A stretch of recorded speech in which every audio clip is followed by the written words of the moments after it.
Hello, કેમ છો બધા? સવારમાં અમે જો રેડી થઈ ગયા છે.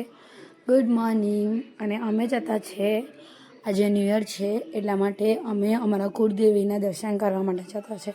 બધા જ ન્યૂ યરના દિવસે બધા ભગવાનના મંદિરે જતા હોય છે, તો અમે પણ અમારા કુળદેવી માતાના મંદિરે પહેલાં જઈએ છીએ.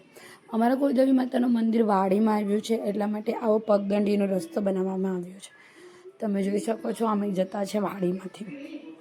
તમને હવે બતાવો અમારા માતાજીનું મંદિર. આ મોટું જે મંદિર દેખાય છે તે અમારા માતાજીનું મંદિર છે, રૂપા માતાનું, જેનું નામ મેં મારા બાયોમાં પણ લખ્યું છે. આ છે રૂપા માતાનું મંદિર, તમે જોઈ શકો છો અંદરથી. હવે હું દર્શન કરી લઉં. બધા ન્યૂ યર દરમિયાન બધા સારા રહે, સ્વસ્થ રહે, તંદુરસ્ત રહે, આવનારું વર્ષ બધા માટે સારું રહે એવા આશીર્વાદ લઈએ આપણે માતાજી પાસેથી. અને પછી આપણે આવ્યા ગોપાળદેવના મંદિરમાં. જે બાજુમાં જે નાનું મંદિર દેખાતું હતું તે છે અમારા ગોપાળદેવનું મંદિર, જેમનું નામ પણ મેં બાયોમાં લખ્યું છે. એમના બ્લેસિંગ સચ મારા માટે બહુ એટલે બહુ જ ઇમ્પોર્ટન્ટ છે, અને મેં હંમેશા સાથે લઈને ચાલું છું. તો હવે અમે જતા છીએ ગણપતિ બાપાના મંદિર. એટલે પવન પણ છે, તાપ પણ છે, એટલે અમે તો જો કેવા દેખાતા છે. ઇટ્સ ઓકે, આપણે ભગવાનને દર્શન કરવાથી મતલબ. પછી અમે આવી ગયા છીએ ગણપતિ બાપાના મંદિર.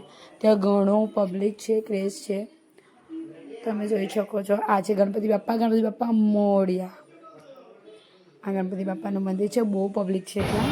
અમે દર્શન કરી લીધા અને પછી આવ્યા અંબે માતાનું મંદિર છે. એમના બાજુમાં જો તમે જોયું હોય તો આ મંદિર છે અંબે માતાનું. ત્યાં પણ અમે દર્શન કરી લીધા. ત્યાં ફોન અલાઉડ નહીં હતો એટલે મેં વિડીયો શૂટ ના કર્યો. પછી અમે આવ્યા આજના સવારના નાસ્તો લેવા માટે કિંગ વડાપાઉં, જે વલસાડમાં બહુ ફેમસ છે. અમે નાસ્તો લઈ લીધો, પછી સીધા અમે ઘરે જ આવી ગયા. અને આ છે અમારા ઘરની આજની રંગોળી. અમે બીજું કંઈ શૂટ તો નથી કર્યું, પણ હવે અમે ઉપર સૂવા માટે આવ્યા છે. અને આ જો રિયાન્સના નાટક, એને બસ મોટા મોટા શૂઝ જોઈએ, એના શૂઝ તો આગળ જ રહી જાય, એને બીજાના શૂઝ જોઈએ. પછી અમે આવ્યા રૂમમાં. અને હવે હું તમને શાંતિપૂર્વક કહી દઉં તો હેપી ન્યૂ યર, સાલ મુબારક. બધા સારા રહો, તંદુરસ્ત રહો અને અમારા વ્લોગને સપોર્ટ કરો. અને પછી રિયાન્સને સુવડાવ્યા પછી મેં ઝુડિયોમાંથી આ માસ્ક લાવેલી હતી વિટામિન સીનું, જે મેં લગાવી લઉં. કારણ કે આજે સવારથી તો કશે ગયા નથી, મંદિરમાં જ ગયા છે, પણ કદાચ સાંજે કશે પ્રોગ્રામ બને તો મેં કીધું ચાલો હવે સૂવું તો નથી, આ લગાવી દઈએ. તો જો મેં લગાવ્યું, પણ મારાથી તો એટલું પરફેક્ટ લાગે જ નહીં. આ મેં સેકન્ડ ટાઈમ લગાવ્યું તો કોઈ દિવસ યુઝ તો નથી કર્યો. આ જો નાક પાસે તો અંદર જ જતું રહ્યું. હવે એને આપણે કાઢશું. બરાબર, લગાવી દીધું. હવે મેં એને લગાવીને સૂઈ જ જવાની છું થોડીક વાર. પણ જો તમે માસ્ક કાઢો ને તો એની જે આ પેકિંગ આવે ને તેમાં સીરમ પણ ઘણી હોય, તેને તમે કાઢીને તમારે ગળા પર પાછું એના પર લગાવવાને, એને વેસ્ટ નહીં જવા દેવાનું, લગાવી જ દેવાનું એને એવી રીતે. જો ઓકે. હવે આ તમે મને જોઈ શકો છો, મેં લગાવી દીધું છે. હવે મેં સૂવાની છું. લગાવીને અડધો કલાક લગાવવાનું હોય તો અડધો કલાક લગાવીને હવે સૂઈ જઈશ. અડધો કલાક લગાવીને સૂઈ જઈશ. પછી આ સાંજે રેડી થઈને અમે નીકળી બી ગયા. હા, મને એટલો બધો શૂટ કરવાનો ટાઈમ નથી મળતો, કારણ કે રિયાન્સ સાથે અમે એકચ્યુઅલી ઉઠવામાં બહુ જ લેટ થઈ ગયો. અમને ખબર જ નહીં પડી કે 4:30 વાગી ગયા. પછી અમે નીકળી ગયા સીધા મારા મમ્મીના ઘરે, રાજનનગર, જે તડકેશ્વર પાસે આવેલું છે. તડકેશ્વર મહાદેવનું ટેમ્પલ તો તમે પાક્કું બધાએ જોયું જ હશે, જે વલસાડમાં ઘણું ફેમસ છે. અમે ત્યાં જતા છે. આ છે વસેરવાળો બ્રિજ. એકચ્યુઅલી મમ્મી પપ્પાને પગે લાગી પછી કંઈ બીજો પ્લાન બનાવીશું. મિતેશ કહે છે પેટ્રોલ પુરાવી લઈએ, એટલે અમે પેટ્રોલ પુરાવવા માટે આવી ગયા છે. પેટ્રોલમાં બી હમણાં તો આજે તો બહુ લાઈન લાગતી છે.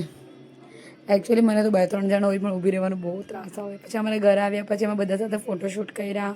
મમ્મી પપ્પાને પગે પડ્યા. આ બધી મારી બહેનો છે, મારી બેનની છોકરી છે, એમની નાની એમથી છોકરી છે.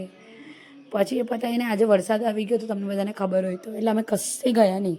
અને રાતના સીધા એવા રાજા ચાઇનીઝમાં, જે અમે ફ્રેન્ડના ઘરે આજે કોઈ પ્રોગ્રામ રાખ્યો છે તો તેમના માટે એમણે મંગાવ્યું હતું, એટલે અમે પનીર ચીલ્લી લઈ લીધું. પછી એ લઈ અમે સીધા એ લોકોના ઘરે જ જવા માટે નીકળી ગયા. આ જો રિયાન્સ આજે બહુ બોર થઈ ગયો છે, કારણ કે એને ફરવાનું જોઈએ. અને આજે વરસાદના લીધે અમારા બધા પ્લેનની વાટ લાગી ગઈ. પછી સિંગચણા લેવા માટે આવ્યા હતા. સિંગચણા જે મને રિયાન્સને અને મિતેશને અમને બધાને બહુ જ ભાવે. પછી આજે મોગરાવાડીનું કરનારું જેમાંથી બહુ મજા આવે આવવાની. પણ વરસાદ જો હોય બહુ જ આવ્યો હોય તો ત્યાં પાણી ભરાઈ જાય તો તારે એ લોકોની તો વાટ જ લાગી જાય. અને અમે ફ્રેન્ડના ઘરે આવી ગયા છે. છોકરાઓએ બધા રમવાનું ચાલુ કર્યું. ત્યાં એટલું બધું શૂટ નહીં કર્યું પણ આ છેલ્લે એન્ડ જ કર્યું.